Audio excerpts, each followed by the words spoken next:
عبداللہ بن حبشی روایت کرتے ہیں حضور صلی اللہ علیہ وآلہ وسلم نے ارشاد فرمایا جس نے بیری کے درخت کو کاٹا، بیری کے درخت کی بڑی فضیلت ہے، یہ درس کے اندر بھی حدیثیں گزر چکی ہیں، حضور نے ارشاد فرمایا جس نے بیری کے درخت کو کاٹا اس نے اپنا آگ جہنم کی آگ میں ڈال دیا ہے۔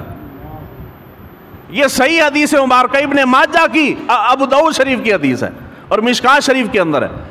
بیری کا درخت چھوٹا سا ہوتا ہے، خال خالی ہے، کو بڑا ہو جائے، سایہ بھی اتنا نہیں ہوتا، لیکن وہ فائدے مند بہت ہے، برکت والا بہت ہے۔ اس حد تک حضور نے ارشاد فرمایا جس نے بیری کے درخت کو کاٹا وہ یوں سمجھے کہ اس نے اپنا سر جو ہے وہ جہنم کی آگ میں ڈال دیا ہے۔ اور ہم نے یہ بیری کا شہد بازار لینے جائیں تو ہر دکان پہ پڑا ہوا ہے، اور بیری ڈھونڈیں تو پورے جہلم میں نہ ملے۔ شہد مل رہا ہے لیکن بیری یہ ایسے ہی ہے جیسے میں دودھ بیچنا شروع کر دوں اور بھینسیں میری نہ ہوں، ایسے ہی ہے نا جی۔ بھینس کوئی بھی نہیں رکھی ہوئی تو دودھ کہاں سے لے کے تو بیچ رہے ہو؟